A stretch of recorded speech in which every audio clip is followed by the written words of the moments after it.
परिवर्तिनी एकादशी कब, जाने तिथि मुहूर्त। क्यों कहते हैं इसे जल झूलनी एकादशी? परिवर्तिनी एकादशी के दिन भगवान विष्णु के वामन अवतार की पूजा करने से माँ लक्ष्मी की कृपा प्राप्त होती है। जानते हैं इस साल परिवर्तिनी एकादशी की डेट, मुहूर्त और महत्व।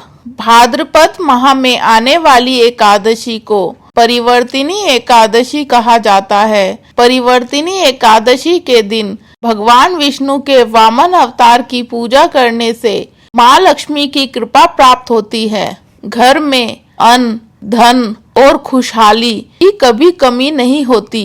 कहते हैं इस दिन भगवान विष्णु शयन अवस्था में करवट लेते हैं, इसीलिए इसे परिवर्तिनी एकादशी के नाम से जाना जाता है। आइए जानते हैं इस साल परिवर्तिनी एकादशी की डेट, मुहूर्त, महत्व और कथा। परिवर्तिनी एकादशी का व्रत 25 सितंबर 2023 को रखा जाएगा। परिवर्तिनी एकादशी को डोल ग्यारस, पद्मा एकादशी और जल झूलनी एकादशी के नाम से भी जाना जाता है। इस एकादशी के दिन श्री हरि के वामन अवतार की पूजा करने से त्रिदेव ब्रह्मा, विष्णु और शिव की पूजा का फल मिलता है। परिवर्तिनी एकादशी गणेश उत्सव के दौरान आती है। इसका व्रत रखने से व्यक्ति को वाजपेयी यज्ञ करने के समान फल प्राप्त होता है। मान्यता है कि परिवर्तिनी एकादशी का व्रत स्वर्ण दान, तीर्थ दर्शन करने के बराबर पुण्य प्रदान करता है। इस व्रत का महात्म्य स्वयं श्री कृष्ण ने युधिष्ठिर को बताया था। परिवर्तिनी एकादशी के दिन भगवान विष्णु सहित लक्ष्मी का श्रृंगार करके खूबसूरत डोले में सजाकर यात्रा निकाली जाती है, इसीलिए इसे डोल ग्यारस कहा जाता है। इस दिन माता यशोदा का जलवा पूजन किया गया था, इसीलिए इसे जल झूलनी एकादशी कहा जाता है। पंचांग के अनुसार भाद्रपद माह के शुक्ल पक्ष की परिवर्तिनी एकादशी तिथि 25 सितंबर 2023 को सुबह 7:55 पर शुरू होगी और अगले दिन 26 सितंबर 2023 को इसका समापन सुबह 5 बजे होगा। विष्णु जी की पूजा का समय सुबह 9:12 से सुबह 10:42 तक होगा। परिवर्तिनी एकादशी व्रत पारण दोपहर 1:25 से 3:49 तक 26 सितंबर 2023 को।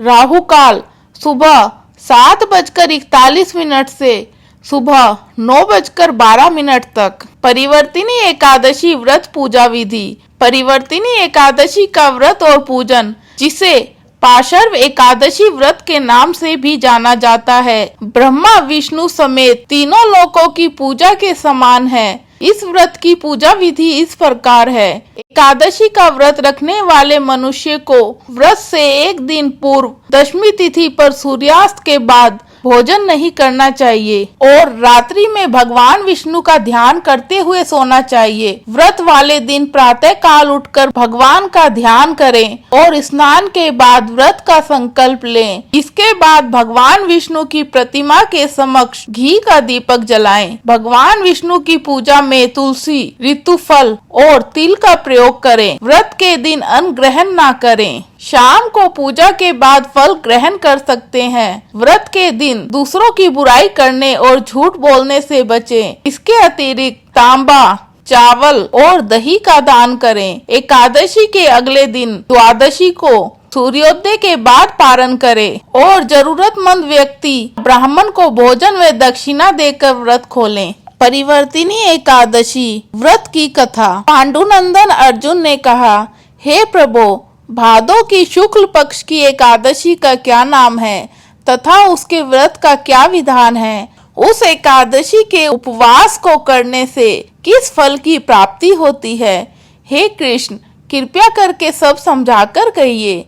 श्री कृष्ण ने कहा, हे पार्थ, भाद्रपद माह के शुक्ल पक्ष की एकादशी को जयंती एकादशी भी कहते हैं। इस एकादशी की कथा के सुनने मात्र से ही सब पापों का शमन हो जाता है और मनुष्य स्वर्ग का अधिकारी बन जाता है। इस जयंती एकादशी की कथा से नीच पापियों का भी उद्धार हो जाता है। यदि कोई धर्मपरायण मनुष्य एकादशी के दिन मेरा पूजन करता है तो मैं उसको संसार की पूजा का फल देता हूँ। जो मनुष्य मेरी पूजा करता है उसे मेरे लोक की प्राप्ति होती है, इसमें तनिक भी संदेह नहीं है। जो मनुष्य इस एकादशी के दिन भगवान श्री वामन का पूजन करता है वह तीनों देवता अर्थात ब्रह्मा, विष्णु, महेश की पूजा करता है।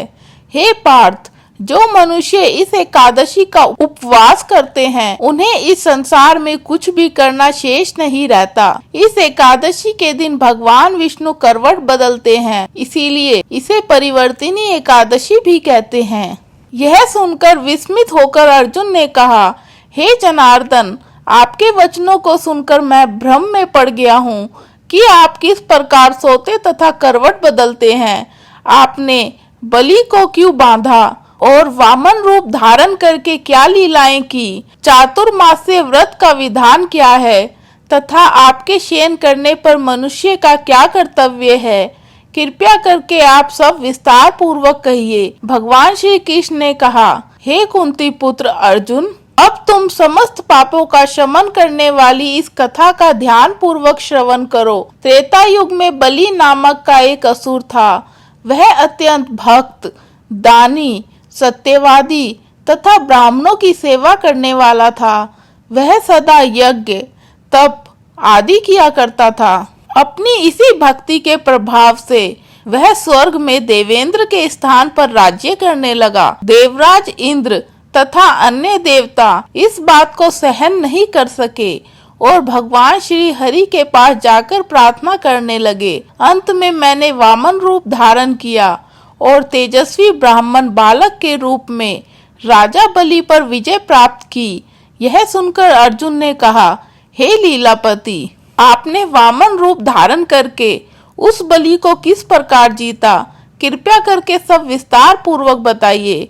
भगवान श्री कृष्ण ने कहा, मैंने वामन रूप धारण करके राजा बलि से याचना की, हे राजन, तुम मुझे 3 पग भूमि दान दे दो, इससे तुम्हें तीनों लोक के दान का फल प्राप्त होगा। राजा बलि ने इस छोटी सी याचना को स्वीकार कर लिया और भूमि देने के लिए तैयार हो गया।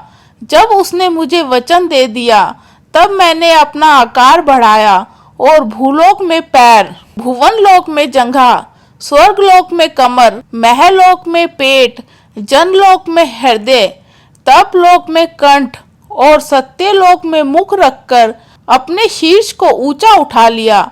उस समय सूर्य, नक्षत्र, इंद्र तथा अन्य देवता मेरी स्तुति करने लगे। तब मैंने राजा बलि से पूछा कि हे राजन, अब मैं तीसरा पग कहाँ रखूं? इतना सुनकर राजा बलि ने अपना शीर्ष नीचे कर लिया। तब मैंने अपना तीसरा पग उसके शीर्ष पर रख दिया और इस प्रकार देवताओं के हित के लिए मैंने उस असुर भक्त को पाताल लोक में पहुंचा दिया। तब वह मुझसे विनती करने लगा। मैंने उससे कहा कि हे बलि, मैं सदैव तुम्हारे साथ रहूंगा।